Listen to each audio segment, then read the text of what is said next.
We're at the beautiful Haymarket Hotel in an interview with Stockholm-based comedian Al Pitcher. You are not from Stockholm. Where are you from and how long have you been in Sweden? I was born in England and I grew up in New Zealand. And then I lived in London for a while. That's where I met my wife. And then we came here and I've lived here for, about 7 years. What brought you to Sweden? My love, really. We come to Stockholm and I just thought, this is such a great place, And Swedes be like, it's not that good. And I just think it's amazing. We decided to move and it's been the best thing we've done. Oh, the children as well. They were probably higher in importance. How do they cope with your lifestyle? I try to be very nice. So when I go away, I always bring a little gift. Always bring a little toy back for my kids. So they actually quite enjoy me leaving the house because they know that something's going to come back. Yeah. But the other day I just went to the shops and they got confused and then they were expecting a gift and I just went to get some vegetables. So I try not to be away for like 3 or 4 days. That's probably the maximum.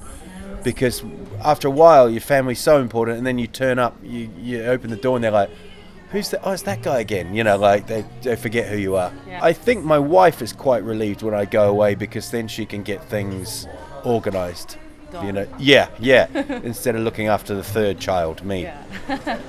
Photography's it's really hard here during the winter, isn't it? Photography, you get like about 30 seconds of light, don't you? Oh shit. Where did you go? Put the flash on, It's 10 o'clock in the morning, shut up, put the flash on.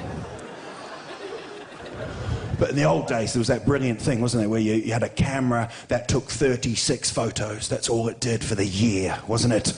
That's all you had, 24 if you didn't have much money. And your mum would go, "Don't you touch that camera. We've only got 2 left. Don't you touch that camera." And then you'd see like a midget in the back garden with like a hula hoop or something like that. "Don't take a photo of that. Just your dad experimenting."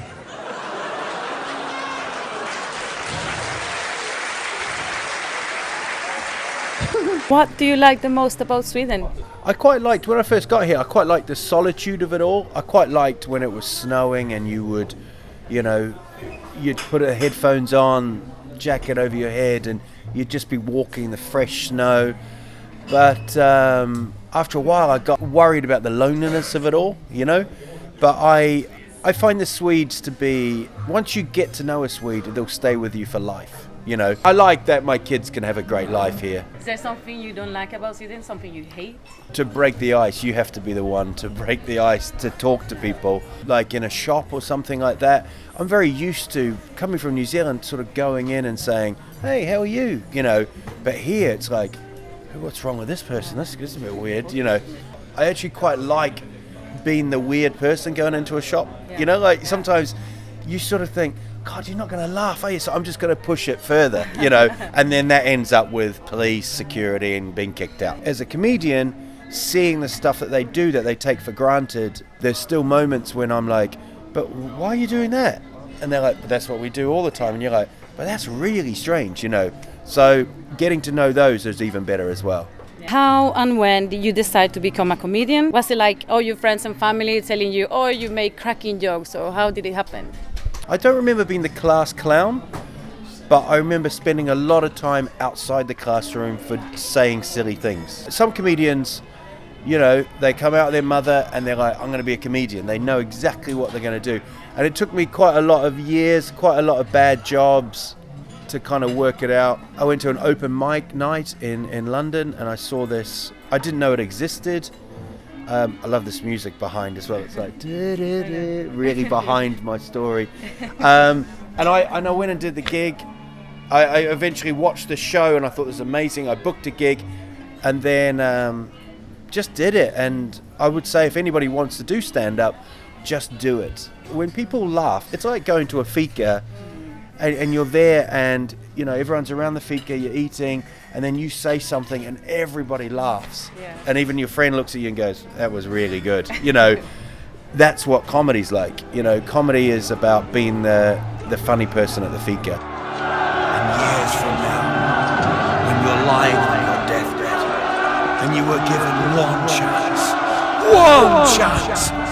Will you say to that person, they took your life, but they'll never take our Fika! They seem quite optimistic to me. Maybe they do want to fight. How does the mind of a comedian work? Are you like looking at things in your normal life and coming up with funny stories? I'm always the victim in the stories. I don't have many stories where I come out as the hero. And a lot of nudity as well in my stories, which I realised the other day. I was looking through, there's a lot of times when I'm there and somebody's nude. And someone wrote to me, I was like, I've lived here all my life. I've never seen as many nude people as you seem to see. So it's about living life as well, like living a normal life and just seeing stuff and going, all right, they do that today. Okay, well that's good. Maybe that's an idea. My comedy is all about Swedes. So if it all goes wrong for me here, I'm in trouble. I'm in big trouble, yeah. No, you just have to go somewhere else and start Yeah, looking at start, people, yeah. like, you can be the next victim. You Austrians, yeah.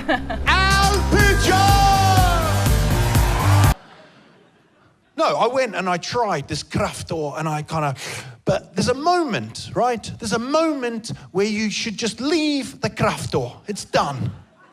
But you don't, do you? You think there's gold at the end of thy Kraftor. The Swede just grabs it and there's like... It's like Chewbacca eating a banana.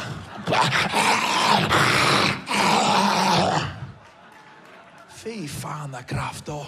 Al Pujol!